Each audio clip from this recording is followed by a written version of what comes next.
Yeah. Oh, you can't. Wait a minute. Wait 1 minute. Hi, everybody. I do wear a mask and wear it fairly often, although you don't see that on me in Mass because we are forbidden to wear the mask except when we get close to the people at communion. But otherwise, the celebrant of the Mass has his face open so that you can hear what we're saying. So it's wonderful to welcome you to the 5th edition. Wouldn't that be a great name for a band or something? Wasn't there a band that was named the 5th edition or the 6th edition? Or we're an edition, somebody. Anyway, this is WSRP in Granite Square, 5th edition. We're coming to you on June 24th in the great year of 2020 when so many wonderful things seem to be disrupting our lives. But I thought I'd make an observation for you, and that is today is an important feast day in the church. It's the Solemnity of the Nativity of St. John the Baptist, the great forerunner of the Lord Jesus. In the monastery, each of us has a name. Well, you have names too, everybody. Most everybody has a name. You kind of need one. We take a new name in the monastery to mark our profession and the process we begin through novitiate. And we retain, obviously, we still have our baptismal names, but our monastic patron also becomes very important for us. So today is the monastic patron of Father John Thornton. Some of you may know him. Father John is now retired from our philosophy department. He was the founding director of the Institute for St. Anselm Studies and continues to be an important part of our community. He was the prior for a number of years, dean of students for a number of years, was out in California as headmaster of Woodside Priory School. So John has quite a background, but today would be his feast day. You can find out what our feast days are in this little book. It's called the Ordo. The Abbey has one, the diocese has one, and it's a list of how we are to observe the liturgy throughout the coming liturgical year. It also gives us information on the members of our order, the Benedictine order, in the American Cassinese congregation. So you can find all of us at St. Anselm Abbey on page, hold on, I'm finding it here someplace. We're kind of at the back of the bus, but don't mind that. We're found to be found on page 322, and there it is. So we're all there. I make the kind of the end of the list. I'm on page 324. So there it is. But Father John's patron is the great St. John the Baptist, and today is known as Midsummer Day. And the eve of Midsummer Day, there was traditionally in medieval times, particularly in England, time of great festivals and bonfires and so forth. So it's an important moment because the church recognizes St. John is the one who calls us to conversion, to prepare for the Lord Jesus, and moreover to recognize whenever we encounter Christ. And we encounter Christ in so many ways. So we wish Father John a very blessed feast day today, and there you go. So welcome to this round of WSRP in Granite Square. And first thing I want to tell you is we have good news. The good news is that our long-delayed First Communion and Confirmation celebration is now scheduled for Saturday, October 17th at 10 a.m. here at St. Raphael. And just a little background on that. Bishop Labashi, our bishop here in New Hampshire, had originally determined that we would combine both the First Communion and Confirmation celebrations for our younger students as part of his Restore, Renew, and Proclaim the Hope. That is Christ's initiative to restore the order of the sacraments. Unfortunately, the arrival of the coronavirus pandemic, caused a lot of things to be delayed. I think we were originally scheduled to have our particular confirmation and then First Communion celebration in the late winter or early spring, and that got delayed. And anyway, we finally are being able to bring it about. The bishop has okayed proceeding now and has transferred authority for confirmation to the local pastors. So it will be my great privilege to both confirm our young people and communicate them. The order is properly baptism, confirmation, and then first Eucharist. So that those two latter sacraments will be the ones that we celebrate for our I believe, 3rd and 4th graders, people in that age group. So they're getting ready again for that, and we look forward to that celebration in the not too far distant future. What else can I tell you? We're working, our Finance Council will be having a meeting coming up in the next week or two so we can finalize our budget for fiscal year 2020-21. And you might be interested to know that Sean Thomas is the chair of that committee, and members are Patrick Arnold, Ryan Landry, Stephanie Reuter, and Becky Vincent, as well as myself and Jacques Plant. So we will be gathering and taking a look at what Jacques has prepared for us. One thing you might take note of, as we're going to have to address this, are 2 big expenses coming our way. We've had a big increase in our insurance, and we've also had a big increase in the cost of the automatic notification system for fires in the school, and that particular apparatus has to be replaced. That is a change that's going to cost us something on the order of $15,000. So we have some real things to address down the road. One of the ways we address fundraising at the St. Raphael is our Christmas fair, and we are very hopeful that we will have our Christmas fair. The committee is continuing to work on it. We are beginning to envision what might it be like if we have a online Christmas fair where people are able to see what's available and put in their orders or their chances and so forth, as opposed to actually being in the hall. We hope we don't have to go to that particular format, but for the safety of people, we may have to. So we're looking at both options. So we'll have more information on that in the weeks to come. And that is about it for the time being. I want to move now to an opportunity to hear from one of our younger monks at St. Anselm Abbey. Brother Basil Franciose is Louis Franciose. He's finished his novitiate and has finished his first year as a junior and as a student at St. John's Seminary. And Basil had a little time, and we were able to talk to him for WSRP, and he shared with us, among other things, what it's like to be a seminarian, and particularly what it's like to be a seminarian in the time of the COVIDium. So you'll hear from him in a moment. Hi, everybody. Glad you could join us. We have the opportunity today for another interview in the Nook, and interview Nook Talk, I don't know, whatever it is. We're glad to have you with us. And WSRP in Granite Square has the good fortune today to talk with Brother Basil from St. Anselm Abbey. Brother Basil Louis Franciose is a 25-year-old member of our community. He's in Simple Vows. He is a seminarian at St. John's Seminary in Boston, in the Brighton section of Boston. My own alma mater, I might add. Is that right? Yes. And we're going to talk to Brother Basil a little bit about his background, but in a special way, we're going to talk about what it's like to be a seminarian and what it's like to be a seminarian during the time of the COVIDium. COVID-19 has been challenging all of us in different ways, and the young men who are preparing for priesthood, both in our community and in various dioceses, you have a number of diocesan seminarians, I guess, as classmates. It's been quite a challenge for them. So welcome. Good to have you, Brother Basil. Yep. Tell us a little bit about your own background, how you came to be at St. A's in the first place, because this guy is from Utah. And I think I'm on safe ground to say you were the first member of the Abbey who has ever come from Utah, the great state of the Great Salt Lake. That's right, and it is a great place to be from. So once again, thank you for having me, Father Jerome. It's a great joy to be here today. And how did I get to St. Anselm first? Like most members of the community, I was a student at the college first. You graduated in 2017. 2017. So I know it may be hard to believe, but there are actually Catholic high schools in Utah. No kidding. There are 3. I went to one of them. Oh, very good. Okay. And so I really enjoyed, and I'd say I even flourished at the Catholic high school. Mm-hmm.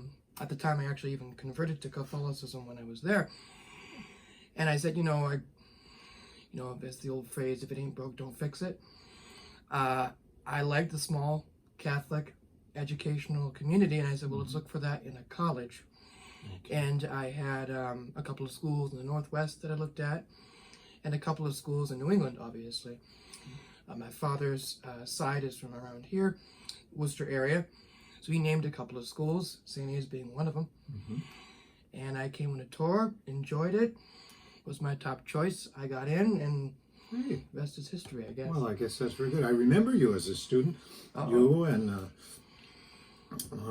Brother Aloysius would come in along with some of your buddies to one of my English classes. You kind of muscled your way in because it was time for theology, I recall. Oh, that's right. And you had to send our English students scattered, but communication class it was, I think.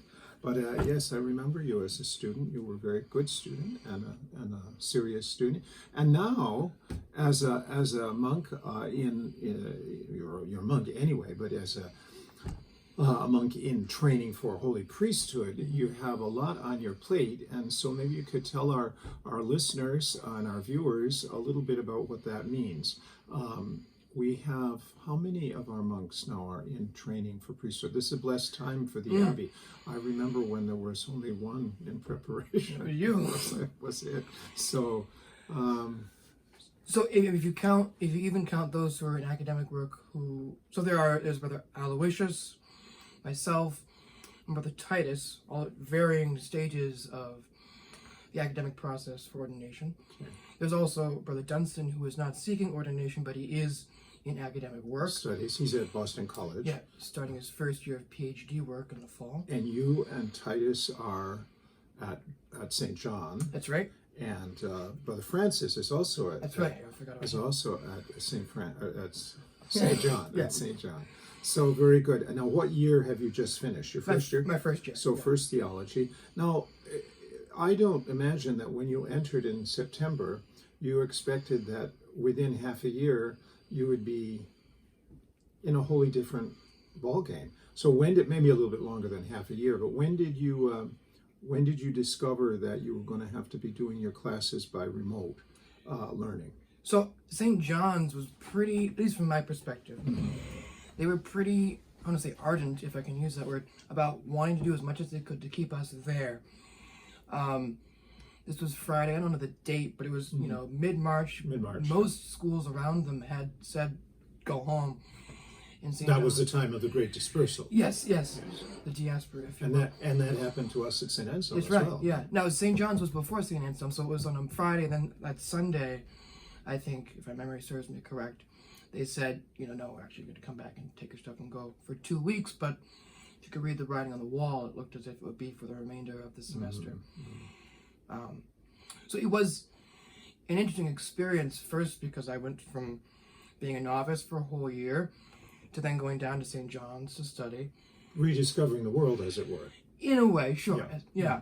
In a wholly monastic way, of course. Well, no, who would doubt that? No, of course not. I did look forward to engaging in the academic setting again, having more or less 2 years off of formal school. I'd say I kind of like school, so that was a good thing. And of course, our novitiate is like, it isn't really like, it is a year-long retreat. You step back from active engagement in the world and even active engagement in the monastic community. Do all the things we do, but there is a kind of separation and a focus on what is monastic life, what is the state of the soul, what is the desire of the soul, how does this respond to it, right? Yeah. So you're getting right back into it, and then bingo, They were pulled back out, yeah. you're pulled back out. Now, you didn't just get a chance to sit around and contemplate the wonders of the universe. You still had academic work to do, right? Yeah, it was quite busy. And I've reflected on it after the fact, because in the middle of it, you don't want to think too much about it, because you got to do what you have to do. Yeah. It was certainly, I think, a bit more difficult for us than the average seminarian, because we have our monastic horarium kind of thrown on top. Horarium is not a word that is in the average vocabulary, even of very educated people. What do we mean by horarium? Our monastic schedule, our day-to-day, where you got to be when. Literally the rolling out of the hours, hora. Okay. And so that was sort of supplanted on top of our already relatively busy academic schedule. Luckily for me, my 6 classes somehow did not impede with any of the things that we have on our daily schedule. You had 6 classes. 6 classes. No, that's the difference. You only had 4, right? 4 per semester at the college, Yeah. and that's pretty common in most Yeah. schools. So you're really juggling a lot. What did you have to study? What were you studying this semester? So a class I'm sure you would be very interested in, you could have taught yourself, Introduction to Communication and Evangelization. Explain to me, why have they not asked me to teach that? Jealousy, most The probably. correct answer. You know, I mean, Basil, there's a level of insight that I just rejoice in when I hear you speak. I appreciate Anyway, anyway, what else? So, okay. so introduction to communication, evangelization. Yep. The Trinity, which is obviously a good course. Going from the sublime to the okay, yeah. Pauline letters, Oh, very nice, yeah. biblical prayer, Okay. which is a very fine course.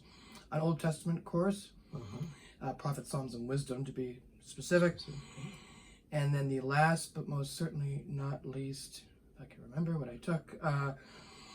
We're putting you on the spot. I know. so Well, it's gosh, go through my schedule. it'll come to you. Yeah, It'll it'll come to you. So, how did they deliver those classes? How did you have to take them? I mean, did they send you emails, or did you have Zoom type classes? They were Zoom type classes. Yeah, they were all Zoom. So except for one class. Now, Zoom for some people will be a new term as well, and so this is an online platform Yeah. that photographs the speaker and may or may not photograph each of the students participating in the thing, and you can hear each other in real time. Yeah, so I consider it like fancy FaceTime, more or less. You know, it's on the computer. You can see everyone who's involved. Yeah.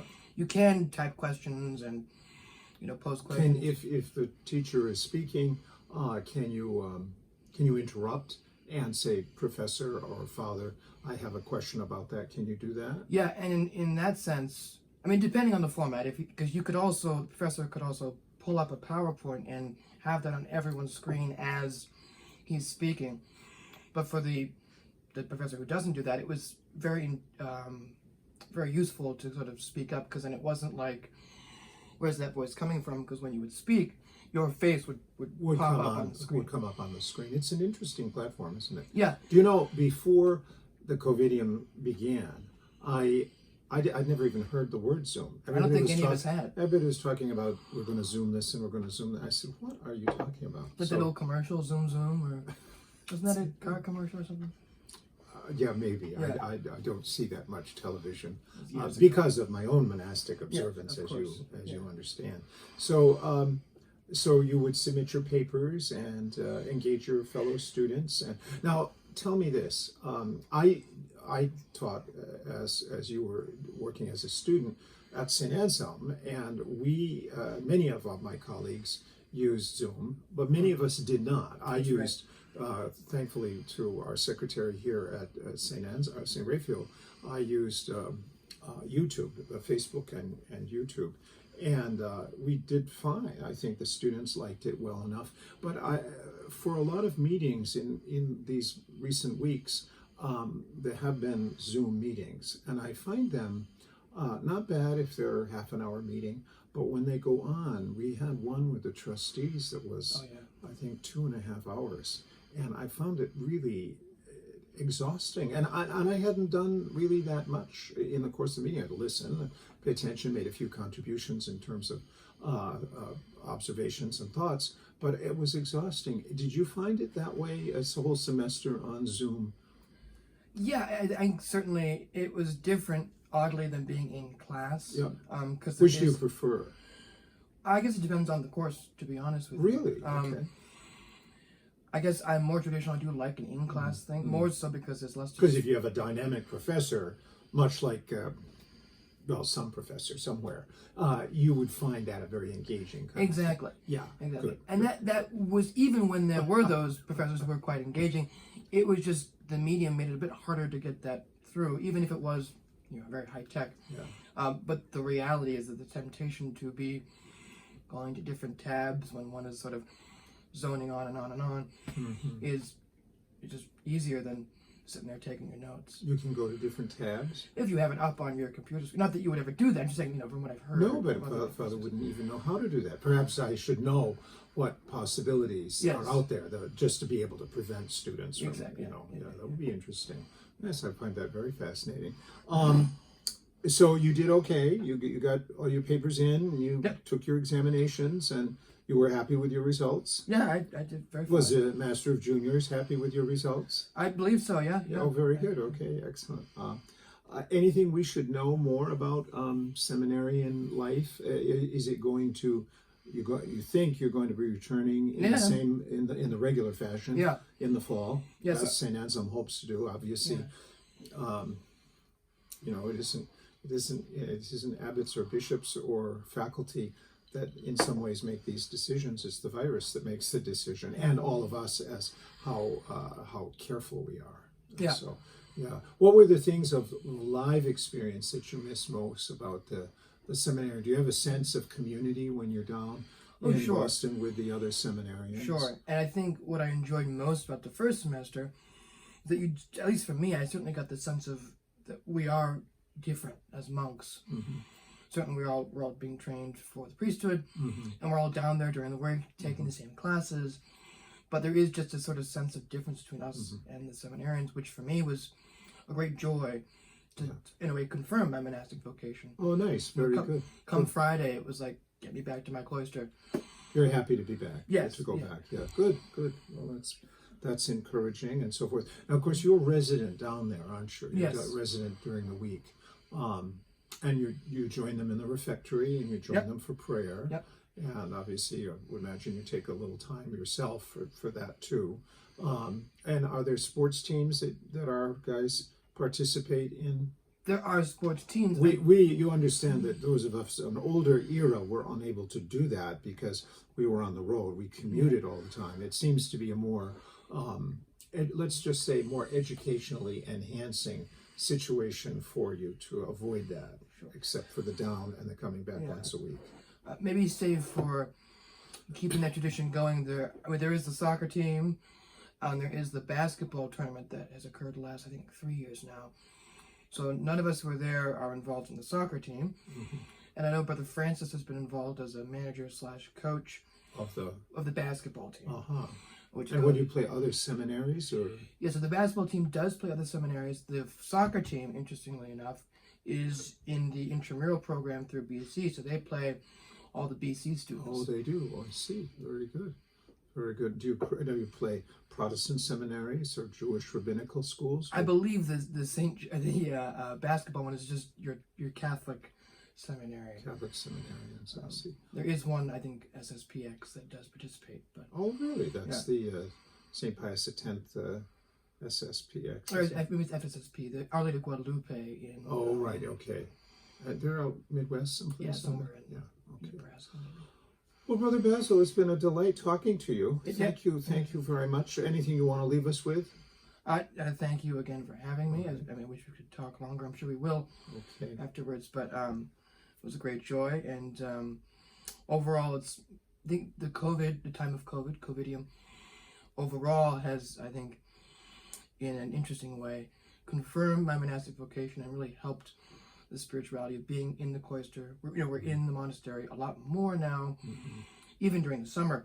Sure. At least for me, it hasn't really been much of a bother. It's really quite a joy. And so, even during this sort of tumultuous time, great joys are coming out of it. Oh, good. It's a good time for prayer. Yes. A good time for reflection. And to the extent that one can, it's a good time for charity. Eh?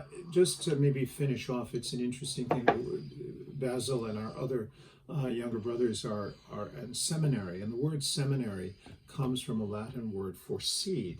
It's the place where the seeds of faith are meant to germinate and really blossom in terms of priestly service. So I wish you well in all of that, and we look forward to your ordination. We look forward to your, obviously before that, your solemn vows, and a life of much joy, I hope, for you at St. Anselm. So we thank you, and you're welcome at St. Raphael anytime the opportunity to jump in the car or use those feet to come Yes. walking down. Okay. That's right. Thank you very much. Thank you. So hi again. It was an interesting talk with Brother Basil. I hope you enjoyed that. I want to share a couple other things with you I think you might find interesting. The first is that the return to Mass, we've had now a couple of weeks where everybody has been able to come back to Mass, has been going very well. And I want to thank all those who are on the team to clean and disinfect after each Mass celebration. That's a fair bit of work. Reminder that we do need volunteers to help with that. So if you'd like to make a real contribution of what they call it, sweat equity, that would be a wonderful thing. We'll show you what you have to have, and we'll show you how to do it safely. You'll have gloves and so on, and face masks. So I think you'll be fine. So there you are. What else do I want to tell you? I can't think of anything. I want to tell you about this. So we usually have a little history section in each of our shows, and sometimes friends, we forget that we live in history ourselves, and that throughout our own lives there have been historical horror things. We think that sometimes the heavy dust of history has to be on things, but sometimes it's a lighter dust because it comes right from our own times. So I want to thank Katie Kenny and Carrie Stanley, who worked together to do some cleaning upstairs in the attic over many years. Long before Father Jerome came to St. Raphael, but during Father Bede's time and Father Simon's time and so on, and long before that even, the attic of the rectory has accumulated an awful lot of stuff. Some of it is pure junk, some of it is largely junk, and some of it is not junk at all, but you wouldn't know it because it's so covered up and so forth. So largely because of Father Jerome's eagle eye and care in saving things, and also Mrs. Stanley's recognition of various kinds of antiques, even modern antiques. One of the old lamps that was ready to be thrown out, we were able to put a halt to it, because you don't want to throw things out until you know what you're dealing with. There are some people, I would like just to say, if you let them loose in the National Archives, they throw out the Declaration of Independence, the Constitution, the First Amendment, and all the other amendments in the Bill of Rights, and the Articles of Confederation, because, oh, they're just old documents. They're not even typed, they're handwritten. You have to be careful on these things. So anyway, the lamp that I see, or that you see rather, right next to me, is the thing we found. It looks, Carrie has been calling it the space lamp.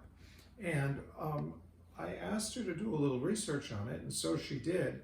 And she discovered that this is a mid-century, that would be 20th century, mid-century Sonoman saucer desk lamp in brass, produced largely during the 70s and 80s, I believe. And it had the unlikely title of a UFO atomic panton. I know what a UFO is, I know what atomic is, I have no idea what a panton is, except you should keep your trousers on at all times. But it is valued, according to people who study these things and sell them and so forth on eBay and so forth, at nearly $700 or $800. So we were able to rescue it from the dump and the scrap heap, and look, it's found a very nice home right here in the there we go, in the parlor at the rectory. So you have it, and I don't know what you put your cocktail here or something. If we ever had cocktails, we don't. But you can see it if you come in. It's a historical artifact from my youth, I guess that's what we have to say. So I don't know who got it, but we had it here in the rectory, and it has a new usage. Last thing I want to say is thank you very much to all those parishioners and friends of St. Raphael, as well as friends of my own, who sent cards, messages, and remembrances on the occasion of my Silver Jubilee of priestly ordination. That was back on June 3rd, and it was a very beautiful moment for me. It's hard to believe 25 years of priesthood have come and gone so fast, and I am grateful to God beyond words for the many, many blessings that He has shown me through my family, through my education, through the Abbey and the community at St. Anselm, and particularly at this point now in my life, a long time at St. Raphael, and I'm very grateful. My time at St. Raphael may have been challenging for some, but I have to tell you, for me, it has been nothing but a blessing, and I wish you all many, many blessings yourselves. I was ordained on June 3rd. That's the feast of the Ugandan martyrs, and also of St. Kevin of Glendalough. St. Kevin is an Irish saint from the 6th century, very interesting fellow. He is supposed to have lived a very long life, well over 100 years, was a monastic saint. He was at one stage the abbot of Glendalough, and I believe also the bishop or archbishop of Dublin. But anyway, he's a great guy, and he's great. He's well known for his devotion to prayer, and there's a wonderful story of St. Kevin and his time at prayer, so long that a little blackbird settled in his hand. He had his hands out in the old-fashioned cruciform position, and the bird decided to build her nest there. Then she laid her eggs there. And St. Kevin is saying, oh my goodness, this is going to be a long prayer. And eventually he had to wait for the little bird to hatch. And then he had to wait for the little bird to grow to be strong enough to fly away and establish himself. And then the mother went off. So it's a bit of a legend, as you can imagine, but it's a beautiful story about someone's devotion to prayer. And certainly I would ask that St. Kevin give me a little bit of his zeal for prayer as I continue now on the next, please God, the next 25 years. I haven't figured out how old I'll be in 25 years, but we'll leave it at that. So I thank you all for watching. We hope to be back again before too long with some interesting features on what's going on at St. Raphael, and maybe some pictures of some things that are happening. But for the time being, have a good day, good night, and God bless each and one of you.